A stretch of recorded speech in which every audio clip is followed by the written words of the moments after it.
Welcome all to the antonym session on Dalit Art and Literature. I'm Sreya Sarkar, the nonfiction editor at The Antonym. The Antonym magazine believes that the world speaks in multiple languages, so it aims at creating a globally aware literary space that can lend voice to experiences and expressions of diverse cultures. Each month, the magazine chooses a special topic for its front and center section. For the month of May, we are focusing on celebrating Dalit souls, art, and literature. The history and roots of Dalit literature are still in the process of being written and negotiated. But the reality remains that despite caste discrimination being outlawed by the Indian Constitution in 1950, caste remains a significant underlying factor in deciding everything from cultural traditions to economic opportunities to education in India.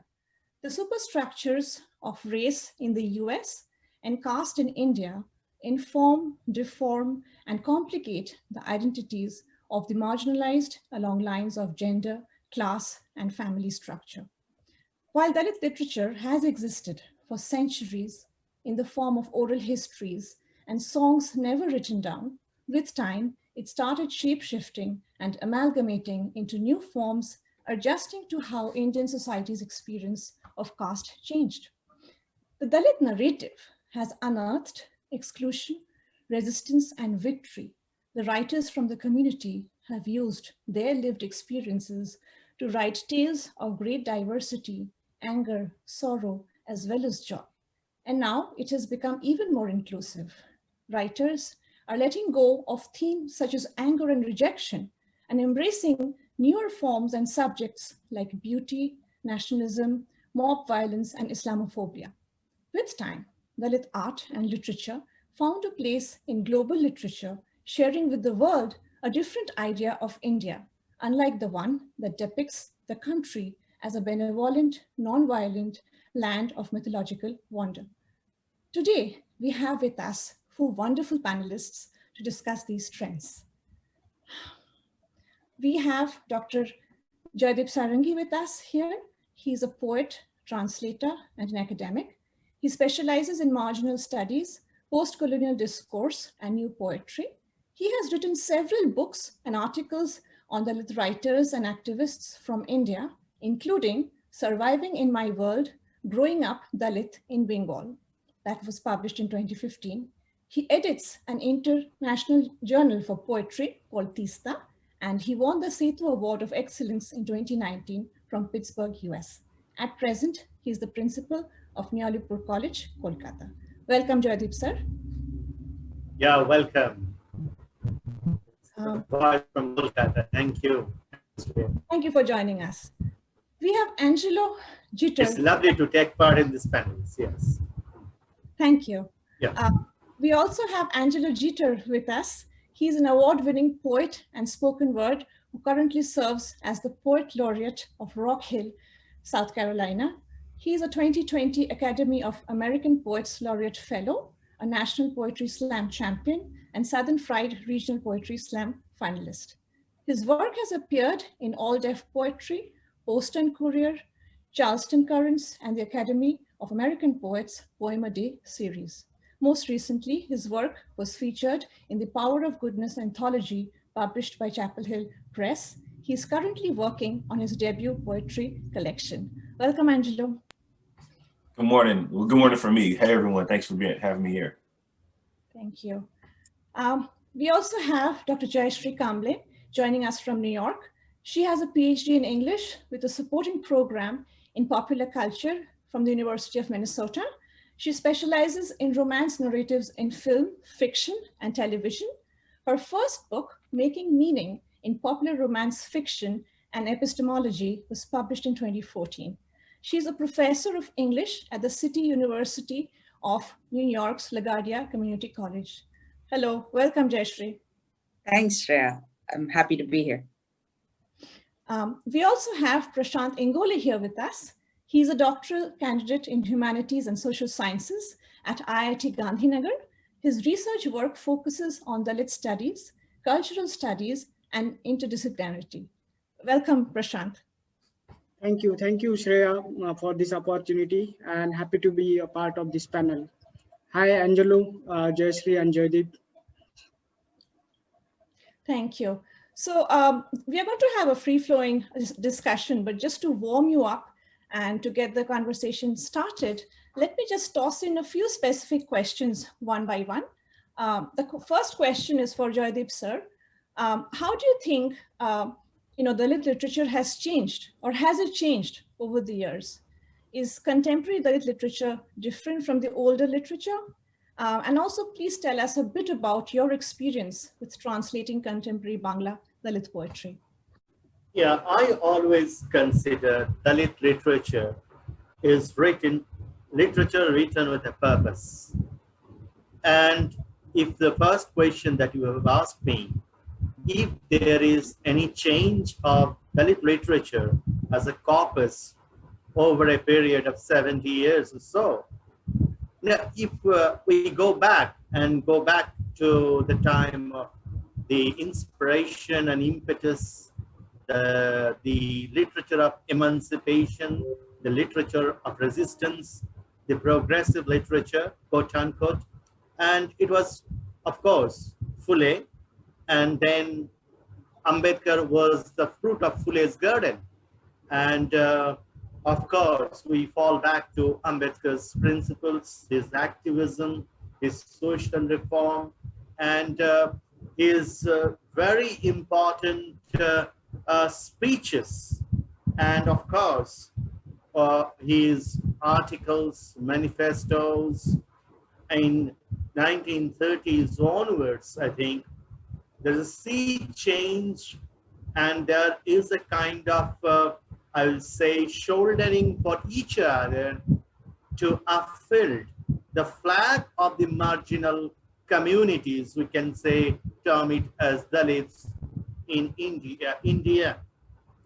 Of course, in 1940s and early 50s, saw the growth of Dalit literature, and of course, in the 50s, it was more solidified. It was very much focused, and several conferences were organized in different parts of, mainly in Maharashtra and then to Gujarat.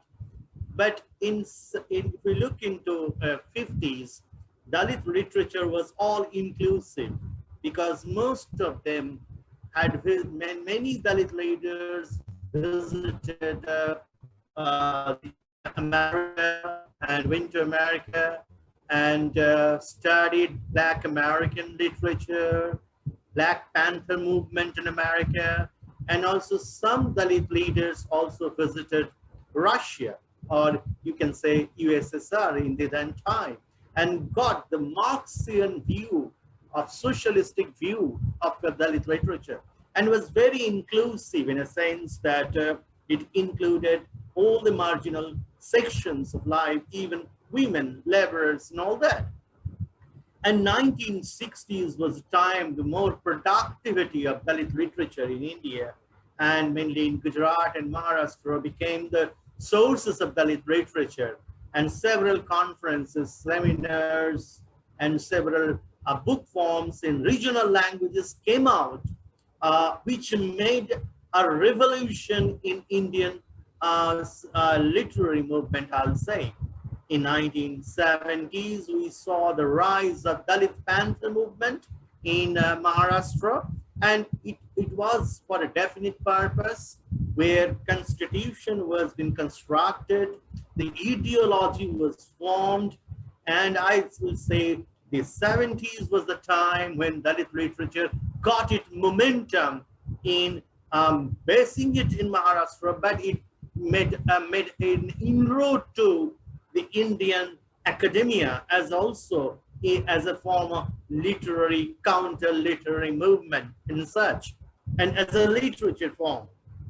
And then in 1980 onwards, we see a whole lot of regional literatures come out with a lot of impetus from the different leaders, Dalit leaders and champions, who champions the cause of the untouchables, because we cannot forget the bifold role of literature, and that can play in social upliftment of the oppressed classes. It is a truth universally acknowledged today that there is no one can deny the sunrise anywhere. But I will say the very important landmark is the publication of The Poisoned Bread in 1992, which is a collection of Dalit literary texts from Maharashtra, translated and edited by Arjun Dangle. And when this book was available in English, it was immediately translated into different Indian languages. So which was mostly, I will say, Maharashtra and Gujarat centric. It became a pan-Indian affair after the publication of Arjun Dangle's book, Poison Bread. And I know the Dalit literature in Bengal largely indebted to this, because many poems and essays were translated into Bangla, and those who were Dalit writers who were writing have started writing during this time. At that time, they were oriented towards an ideology and oriented towards a literature of resistance, a progressive literature, and they got impetus from the translation of Arjun Dangle's book into different vernaculars in India. And 1990s is the time, also an important time, because translation was considered as the heart of India. Because without translation, the literature, vernacular literature, was only read by one particular pocket of India. So it was a time when Dalit literature got good translators and got very good shoulders and very prolific English professors came out and took up the challenge of translating Dalit texts into English.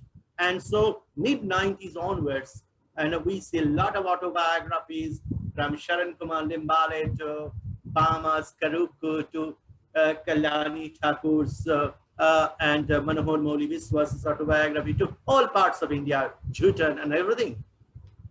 Poetry, translation of poetry, short pieces, essays, and of course, there is an enormous amount of growth that took place after 2000. And seminars, conference took place in India, and also it took place in different parts of the world. That is quite amazing. We see a lot of publications abroad, a lot of papers published abroad, books published abroad. A lot of foreign scholars took interest in scholarship and Dalit ideology, movement. We cannot forget the contribution of Gail Ambit, of course, and many, many different post-colonial critics of different parts of the globe. So Dalit literature, if we start from 1960 to 2021, there is a big leap in a sense. It was almost prohibited, untouchable in Indian academia. No university actually incorporated. There is a special section for Dalit literature, or Dalit literature had no scope for Indian universities up to late 1980s. And the doors started opening in very, I'll say very small way, little bit, and now Dalit literature is one of the major parts of literature in India. If we want to know India, we'll have to read Gandhi, we'll have to read Nehru, and we must read, of course, Ambedkar. And without reading of Ambedkar, our reading of India is totally incomplete, because he gives us a realistic picture of the sociological details of India. Well, I think so. Very important part of India is now in translations. So Dalit writers and Dalit, I will say Sahitya Sanस्थas, like Gujarati Dalit Sahitya Sanstha, then Bengali Dalit Sahitya Sanstha, and Sahitya Academy has taken part a big role, and they have given a leadership in accumulating Dalit literature into volumes. So whom not to mention, from Harish Mangalam, Nirav Patel from Gujarat to Jatin Bala in Bengal. there is an enormous growth of Dalit literature these days. And another very important part of Dalit literature is, this is the literature which talks about humanity. It is the literature that talks about the emancipation and the lighted course that the Dalit writers have taken up. So it was very criticized in the earlier part of Dalit literature, by the caste, the upper caste academicians or the critics, that Dalit writers mainly write self-narrations or autobiographies. But if we look into last 20 years or so in regional languages and also in English, Dalit literature have come up with a lot of different original works that do not talk about their personal narrations of life. And they are pure course of, aesthetics of joy. So there is no premonition, no prohibition, no prejudice that Dalit writers can only write about themselves and their pains, and so there are beautiful, aesthetically sensitive, and of course, excellent literature is produced now by the Dalit writers. So I will say the journey is an act of emancipation. So things have opened up, a lot more things to be done in future course of time, of course. Over to Sreya. Thank you so much. I mean, you've covered a lot. It was a very comprehensive introduction, and it helps in introducing such a complex and important subject, especially because now I'm going to go to Angelo and ask him about his experience. And also, Jaydeep sir just talked about how, when you have to understand, when you need to understand about India, you have to understand these other strands of literature as well, which is becoming mainstream. So I would like to ask you, Angelo, that what has been your experience and expression of protest or resistance writing? And could you talk a bit about how you use idiom, phrases, narratives, and form? How is it different from mainstream, or is it? And also, do you find yourself, just like Jaydeep sir mentioned, that in India, Dalit writers found themselves looking at other protest literatures from elsewhere in the globe? So do you find yourself looking at protest literature from other countries, like Dalit literature and poetry? Yeah, first of all, I think he did an amazing job in breaking it down. Such a comprehensive synopsis of everything. So thank you for that. Definitely educated me just now on a lot of things. So first of all, kind of to answer the first part of your question about my experience with expression and protest writing. So I have a different take on that to a degree. So my take is, for Black and brown people in America, my ancestors didn't have the ability to read and write, right? It was outlawed, something that wasn't allowed to happen. And then, of course, over time, as we had different protest movements, emancipation, civil rights movement, et cetera, now it's a thing to where we can even be talking about me writing something on a sheet of paper, right? But the fact that I'm even able to do that in itself is a protest.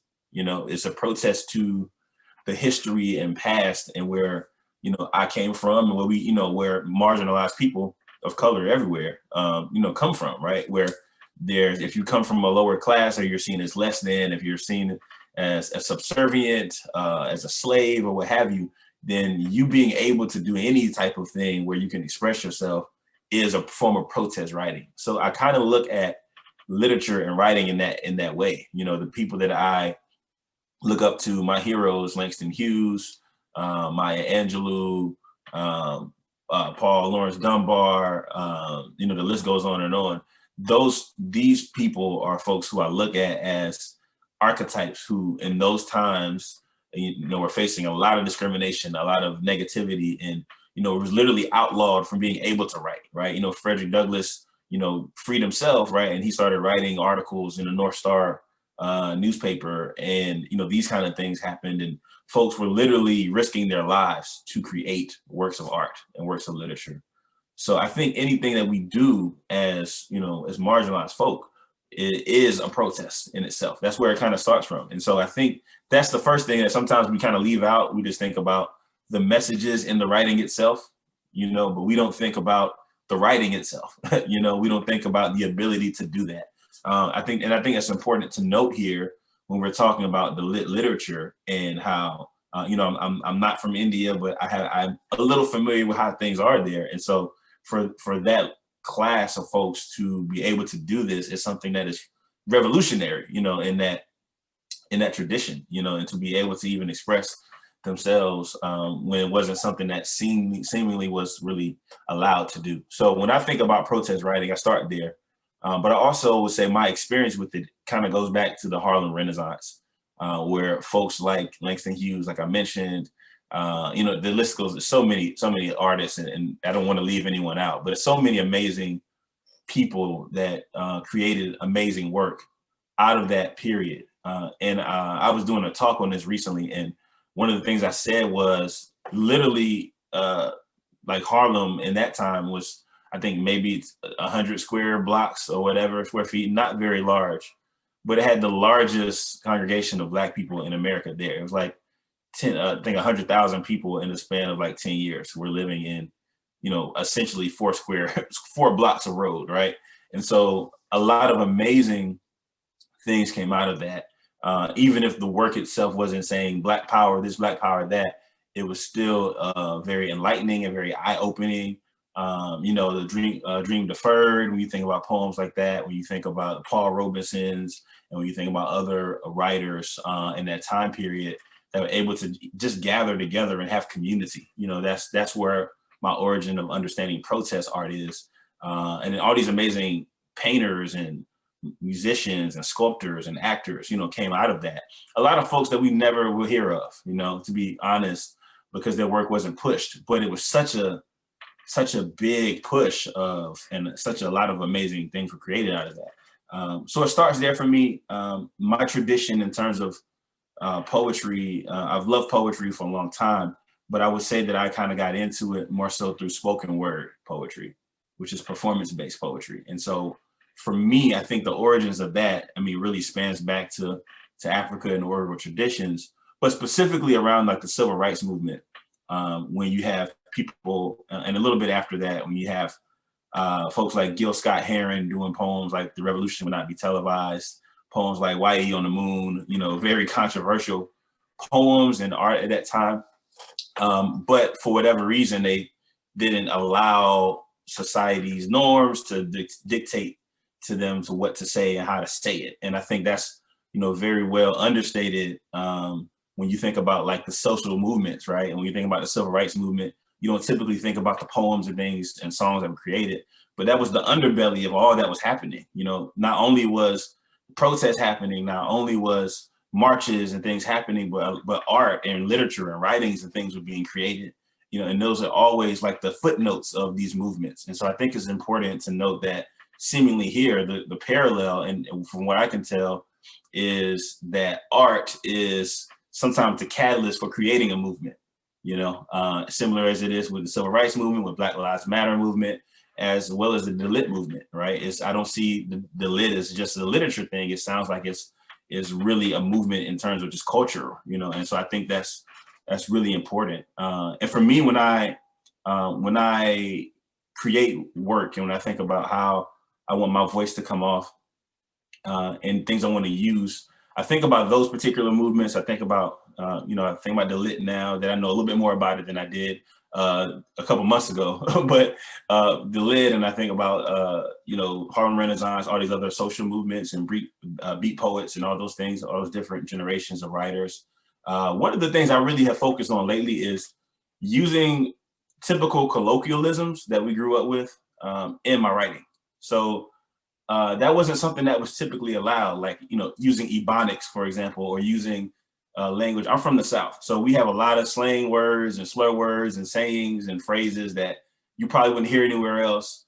And for a long time, those things weren't really allowed, quote unquote, or in literature, or especially in poetry. It was looked down upon, right? But you see now a lot of poets are using that vernacular in their work, you know, and so you're seeing and hearing and reading the exact depiction of the area they come from, instead of cleaning it up so it can be good for academia or good for whoever deems that it's the right thing to say and in the right way to say it. So so that's what I try to do myself. I try to really pull on my experiences, exploring different forms. Sonnets and things are great. I'm a fan of free verse personally. So I use a lot of that because I think it's a little more freeing, right? Hence the name of it. But I also believe in what a lot of Black poets are doing now is breaking the traditional forms too. Instead of doing a typical ghazal or doing a typical sonnet or a haiku, they'll do a new inventive way of creating it. And so not only is that just, creative and new, but it's kind of symbolic of just breaking societal norms and breaking out of the box, and getting outside of what people think you're supposed to do and doing something totally inventive. And I believe that's a mark of what Black and brown folks in this country have and across the world have done. We've had to break out of the molds, right? And break out of the barriers and things that were placed upon us. And so that's what I try to explore in my work. That's what I see others in the poets and artists that I like do that same thing as well. And I think it's really important to look at what other countries are doing. That's something I'm getting a little bit more into now, is seeing what was happening across the world so I can have a more broad, understanding of what I can incorporate in my own work, and also what I can do when I'm teaching kids and workshops about poetry and writing. Like, this is not just stuff here. You got to look across the world to see all this amazing stuff that's happening. So that's my take on all of that.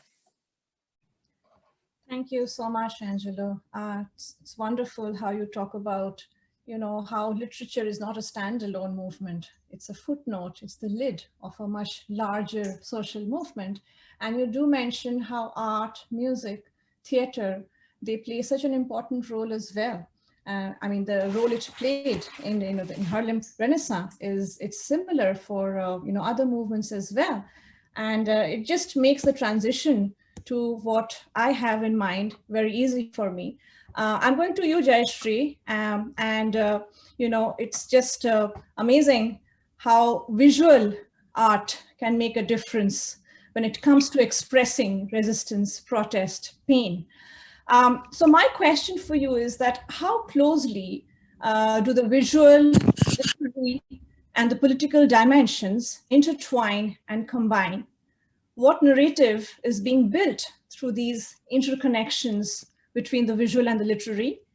And do you think that there is a lack of representation and diversity in the Indian and South Asian film industry, especially on the experiences of Dalit lives? Yeah, thank you, Sreya. And thank you to the speakers who've already addressed the panel. It's fascinating to hear, and I'm taking notes, just thinking about connections between our ideas.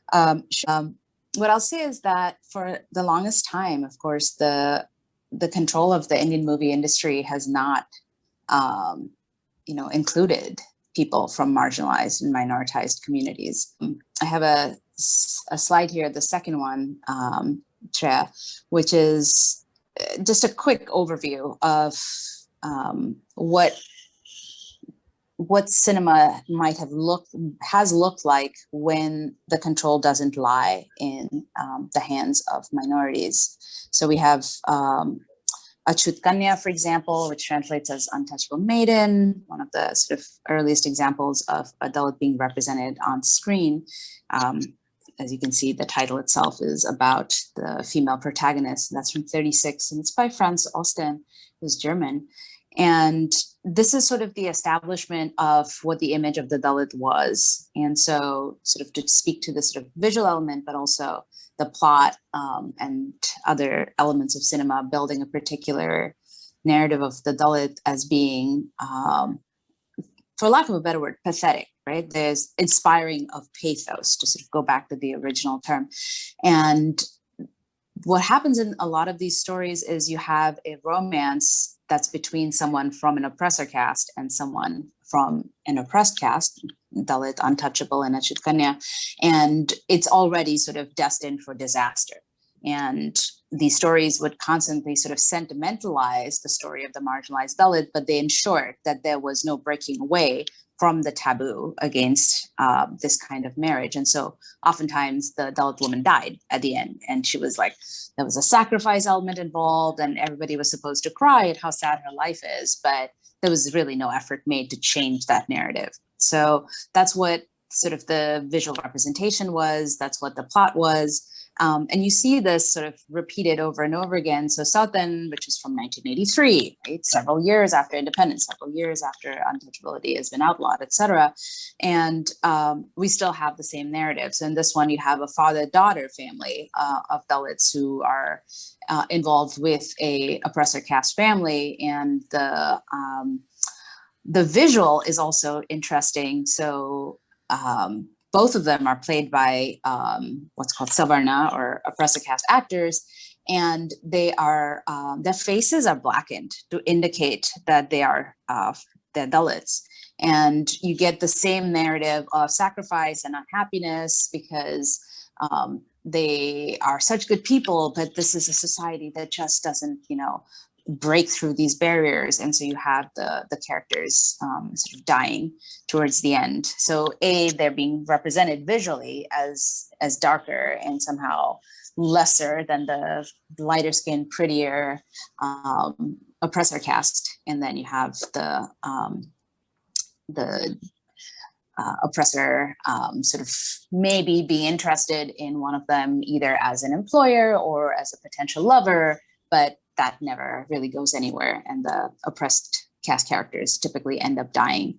Lagan is, it was India's actual entry to the Oscars. And again, it was supposed to have like a cricket team that was representing all the elements of India. And it's, it's a historical period piece. And it's about how India sort of resisted the British, and it's supposed to be all these things.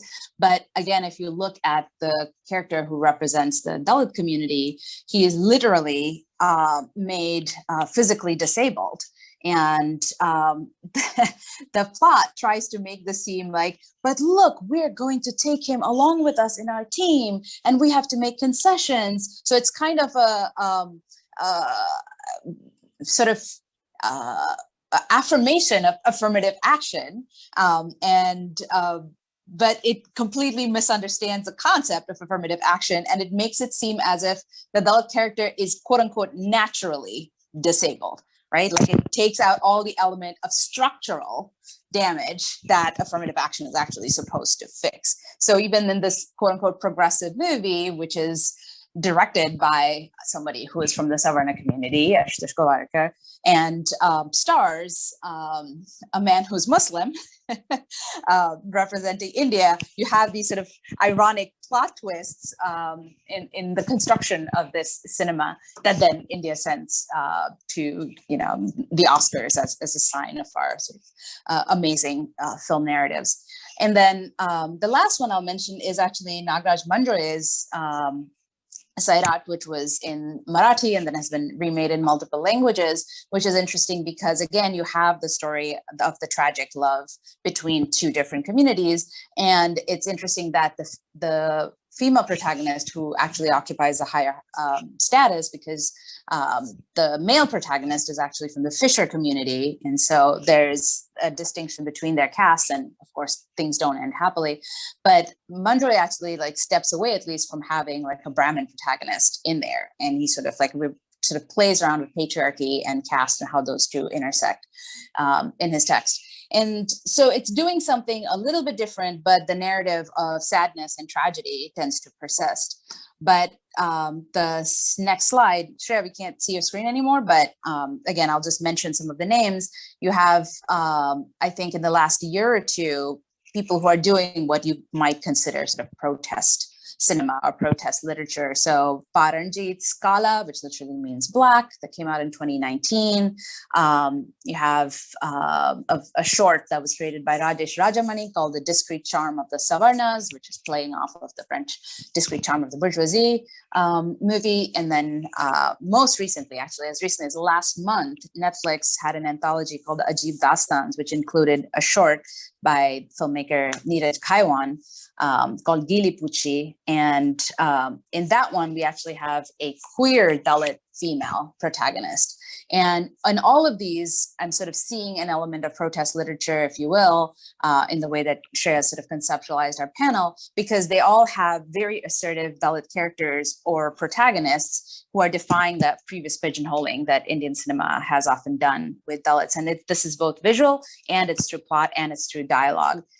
In Kala, you have a very strong use by Paranjit of the concept of black and white, and how India has often framed the sort of oppressor castes as being lighter skinned and therefore somehow better versus, the darker skinned Dalit. But in Kala, Paranjit reverses that. And there's an extraordinarily consistent iconography that he employs to reverse that connection of blackness with evil or lowness, and of whiteness with something that's better and purer.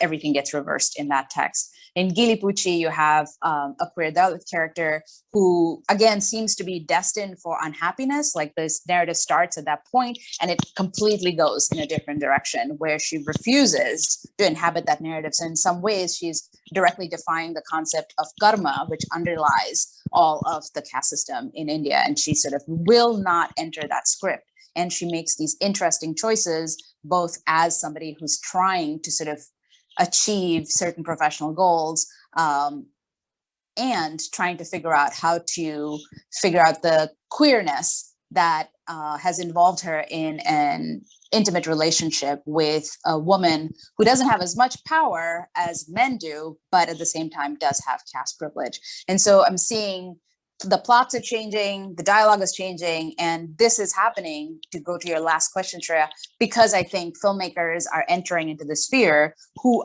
come from marginalized and minoritized communities, and who understand that those stories need to be represented, and they don't have to sort of end in tragedy, that there can be a sense of triumph, and they're using multiple techniques to do this. My last slide I'm going to leave for now, but hopefully we'll have some time to talk about how I see connections between what was happening in Indian cinema and is changing now, and what film theorist like Richard Dyer looks at when he studies representations of blackness and whiteness in Western media, especially in film. So I'll stop there. Thank you so much, Jayashree. It's always interesting whenever films enter into the discussion, how there's an extra twinkle in everyone's eyes, because, it's something that you experience along with, the people playing the roles and everything. That helps us slide into what I had planned for Prashant. Prashant, my question for you is, that is aesthetics being redefined through protest writing and art by the creative community? And how does this find expression in Dalit resistant music? Before we thinking about redefining Dalit aesthetics, we must go back and visit that the definition of Dalit aesthetic itself, that Sharan Kumar Nimbale and Janardhan Wagmare have defined. That according to Sharad Kumar Nimbale, Dalit aesthetics is a deconstruction and reconstruction of Satyam Shivam Sundaram, which he defines in his book called Aesthetics Towards Dalit Literature. Second, what we see in Janardhan Wagmare's writing, he is a critical about Sharan Kumar Nimbale's definition of Dalit aesthetics. He says that there cannot be different aesthetics of Dalit literature. So so that is one. Second, what we need to see that we should not go by the Brahminical definition of what is being Dalit itself. So this is a disclaimer from my side, as I understand that, and I don't accept that definition of Dalit being broken and crushed, and I accept the definition of what Dalit Panthers and Dalit Panthers movement have defined Dalit as a radical who is dignified and self-respected and able to resist against the Brahminical society. So that Dalit is an intellectual and who also got a voice to resist. So that is one. Second, to go back to the definition of aesthetic itself, I think the redefining the Dalit aesthetics, that movement is yet to come, because what we see that from 1990s onwards, we see the arrival of Dalit literature in Indian academia, and now it is going global. So it is trying to find solidarity with Afro-American literature and Afro-American movement. And if we go back and visit Fule's resistance movements or Babasaheb Ambedkar's resistance movement, they were already connected with a global resistance movement. So, and that legacy is carried forward by the Dalit Panthers movement also. Like Dalit Panther movement itself was influenced by the Black Panthers movement in America. So, and Phule was also influenced by Thomas Paine. Babasaheb Ambedkar was also wanted to have constant dialogue and engagement with W.E.B. Du Bois and other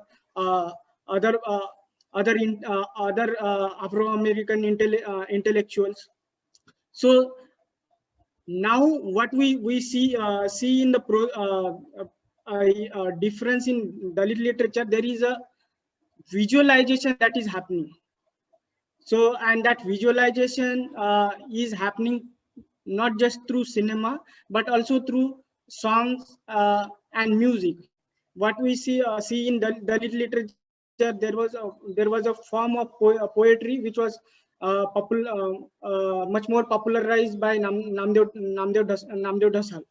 So what we see that now the arrival of cashless collective in Tamil Nadu, there are different bands, Ginimai in Punjab, and so that this is a movement and a difference from where we see that there is a verbal literature or verbal resistance movement is going visual. So once that cycle start at a global level, I think that will be a time to redefine Dalit aesthetics in a global sense. Okay, thank you so much, Prashant. That was an interesting take. But it's true that verbal resistance is going visual now and opening up a lot of scope. But I guess a bit of the journey is still left. Now, if you had to draw a parallel between African American and Dalit art and literature, what do you think? I mean, what would be your spiel and what's the significance there? And as poets and writers and other creative people, do you think you can connect with each other? And can there ever be something done together as a collaboration? Yeah, I can hop into it. Kind of like I said when I was talking, I think a lot of the parallels comes in to play from the position of being marginalized and feeling like you don't have the right to have a voice and to say what you want to say. And so because of that, people rally together outside of the literature piece when you're just thinking about gathering and protesting and organizing to make a difference and to get equal rights and representation and all these things.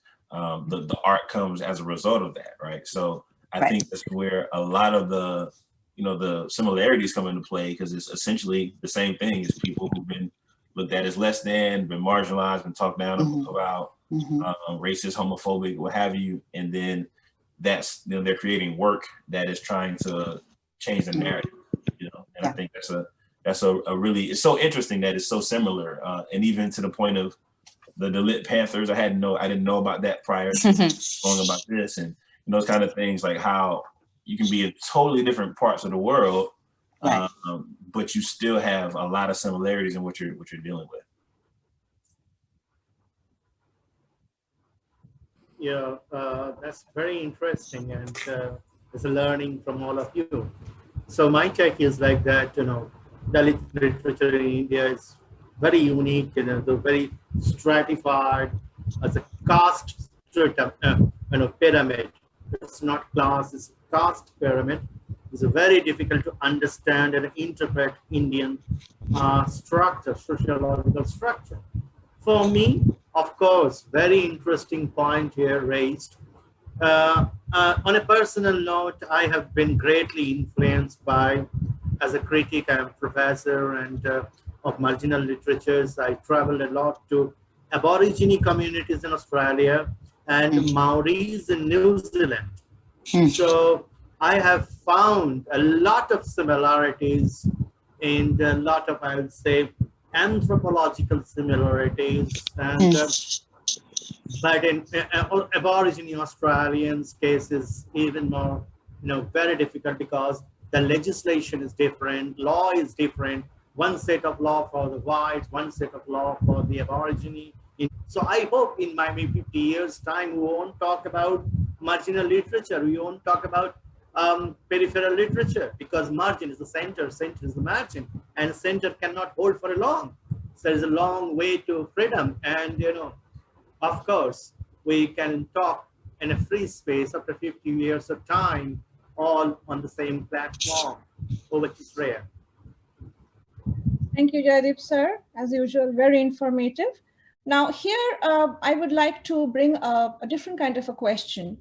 What do you think, protest art and literature, what do you think its relationship is with mainstream art and literature?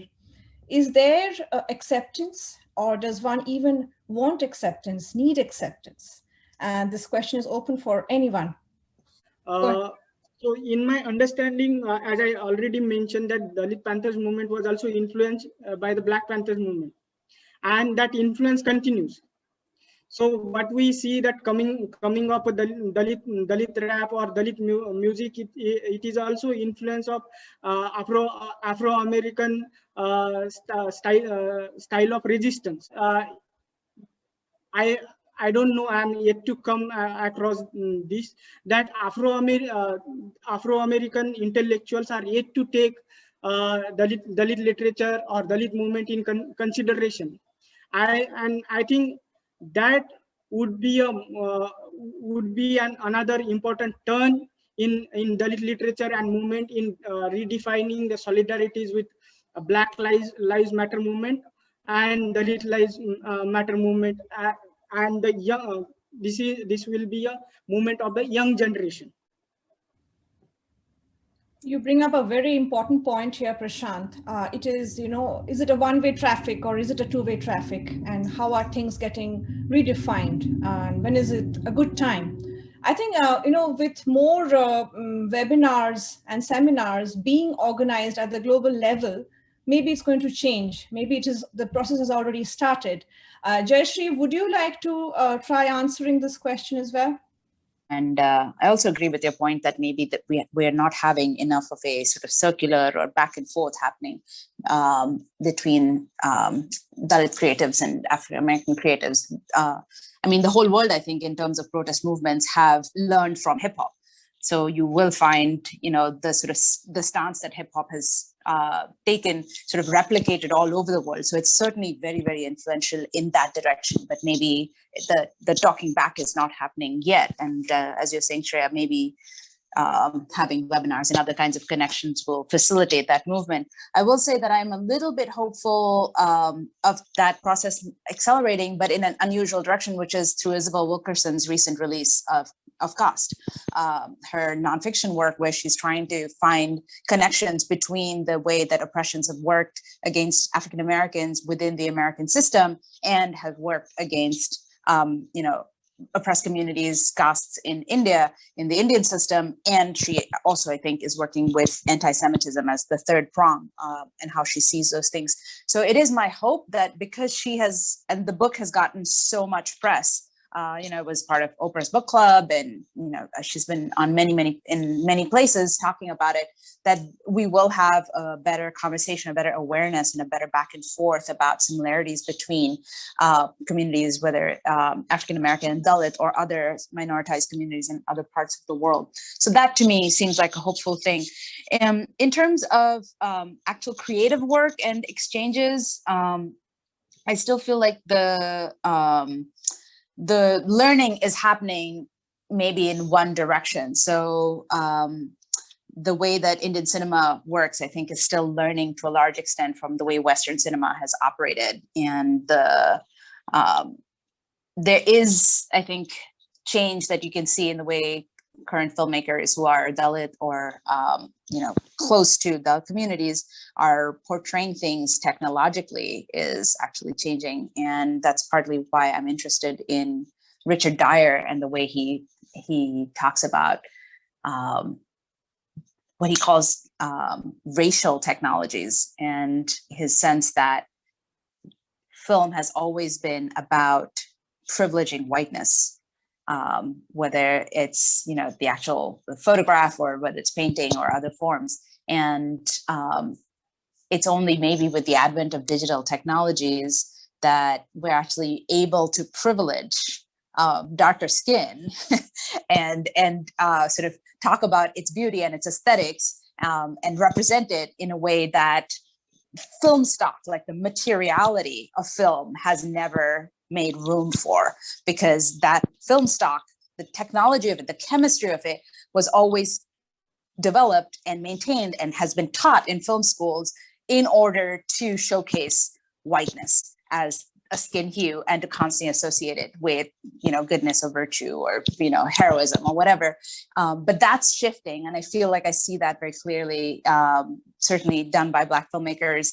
And the word filmmaker now is kind of redundant because you're using digital technology, but I'm sort of using it as a catch-all. But you can see that shift. And Dyer, I think, himself uses the example of this movie that has both, I think, Tom Cruise and Jamie Foxx. And in the same frame, you actually can light somebody with dark skin just as well and showcase sort of, create a new aesthetics, if you will, of darker skin in a way that the previous film technology didn't allow for. And I see the same thing sort of being replicated in something like Kala, where you actually have like these beautiful shots in a scene that's in Greek theater you would call an agon, where you have the two protagonists facing each other and having a back and forth, and the traditionally white seeming protagonist, who is the villain of the piece, is entirely dressed in white. His skin is light, his clothes are white, his house is white, his decor is white, the people in his family all dressed in white.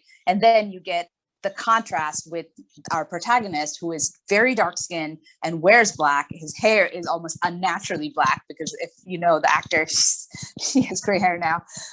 And I think Paranjit is playing with that and sort of like trying to sort of do the same kind of things that Black filmmakers have done for Black visual aesthetics, and people like, Kara Walker have done in sculpture and, other kinds of representational art. And I think like Ranjit is sort of learning and maybe playing with that in movies like Kala to sort of create like to reverse and to sort of explode the traditional iconographies that film has used. And he's, I think, borrowing from the resistance that Black artists have shown in their work and using it to show sort of Dalit resistance and protest through visual technologies.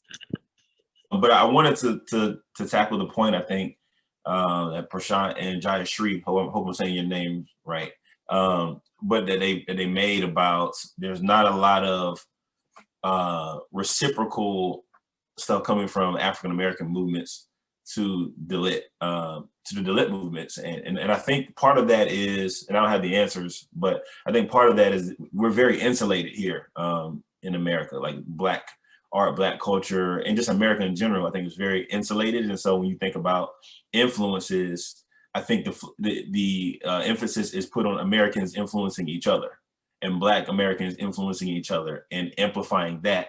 And so there's not a lot of information that's even circulated through the communities about these things that are happening. Like I said, I like to consider myself fairly educated, I have a master's degree, all that stuff. and I'd never heard of the Dalit Panthers before, you know, we were talking about this, right? And with that said, I think when it comes to answer your other question, when it comes to social movements and protest art, there's a difference between agreement and acceptance. So to me, there usually isn't an agreement with protest art, you know, because that's what it is. It's, you don't agree with it. There's something that we don't agree with, and we're going against that thing, whatever that thing is, right? And so the protest comes out of that. But there comes a point when if the movement is large enough, that it's making enough noise, there's not much you can really do about it. You know, here in America, for example, the civil rights movement, it's just at a certain point when they did the bus boycotts, when they stopped going to certain restaurants, when they started doing sit-ins, this thing, there's nothing you can do because it's been organized to a point where now this just is the way the world is. And so there is going to happen whether you like it or not, right? And so I think that's the mark of good protest art, when you don't have to agree with it, but because we're consistent, because we're forceful, because we're impactful, and we're pushing the narrative and pushing whatever this is, you have to accept it. You don't have to like it, but you have to accept it because it doesn't waver and it doesn't falter and it doesn't stop. And so I think that's the beauty of what I've seen here. I think it's the beauty of what it sounds like what the lit movements are as well, you know, and I think that's what it takes, right, to make change happen. You always want to have people who don't agree with these things, but you have to accept it. Because I think that's a great point. You know, there is a difference between agreement and acceptance. And when a movement does become, it swells into something really big, then, you know, you have to accept it. And I think that distinction is very important here. Just want to add a few things in Angelo's point, there is a reason that why Dalit literature or Dalit movement or anti-caste movement didn't reach in Western universities. What we see that till the time we have seen that Savarna flights is reached to Western universities. If we see departments of South Asian studies, what we see it is an influence of Gandhian and Marxist movement, and they are still engaged with that school of thought processes. And it is now a movement we will see further from here, that anti-caste flight will start reaching to American universities and departments, and to find a solidarity with Black Afro-American movement. That's a great point, Prashant. Jaydeep sir, would you like to add here? Yeah, I was wondering one thing. Jay, why are we asking the protest literature only in connection with the literatures we call Afro-American or Aborigine or Dalit? Because a literary soul, a writer is a sensitive person, and he comes out with whatever he thinks, and his writing is a kind of activism itself. The establishment is always afraid of the activism, or activism, I mean, in written words or spoken words. So I think we look forward to a global village where the states will be flexible enough and states will be liberal enough to listen to the writers and respecting their views for a better society. It will be, I think, it will be decided in future course of time, where literature will be literature. There won't be any other form for literature. Suppose we talk of feminism. Now, feminism is a very high front middle class, upper middle class term. It did not reach to the Dalit class. So what is to do with the Dalit women? Therefore, they talk about Dalit feminism is needed, as Dalit aesthetics is needed for the time being. Maybe after some period of time, we won't talk about it, Dalit womanism. And also, because a lot of other dimensions come into being as well. Suppose if you are in Bengal part, another dimension is a refugee. So a Bengali with Dalit women, some Dalit women like Kalani Thakur Charal is a Dalit refugee woman. So look at what are the dimensions that contribute to the making of the identity. So these are very different in different cultural backgrounds, different cultural complex situations. But my point is here that with time and space, definitely, all literature will be considered as literature. Angelo, would you like to add here? Yeah, I think that's very well said. It's very tough to follow that. Anytime he speaks, it's hard to follow that.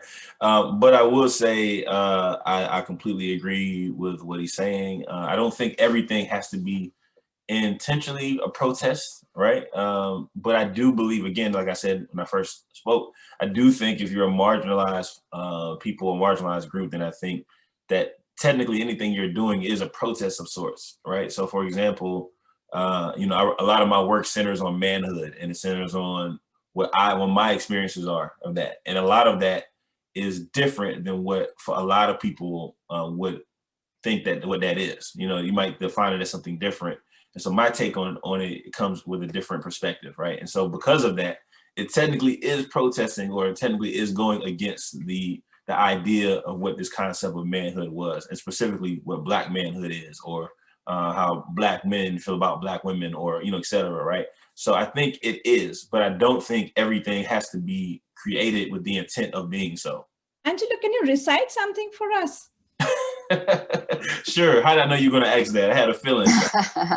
I had one pulled up just in case. So yeah, so actually this poem here, I wrote it, I think it's been about 2 years ago, but didn't really get released until this past summer. It was right after the death of George Floyd, and I think it just kind of resonated with some people. So it's called Praise. Today I will praise. I will praise the sun for showering its light on this darkened vessel. I will praise its shine. Praise the way it wraps my skin in ultraviolet ultimatums demanding to be seen. I will lift my hands in adoration of how something so bright could be so heavy. I will praise the ground that did not make feast of these bones. Praise the casket that did not become a shelter for flesh. Praise the bullets that called in sick to work. Praise the trigger that went on vacation.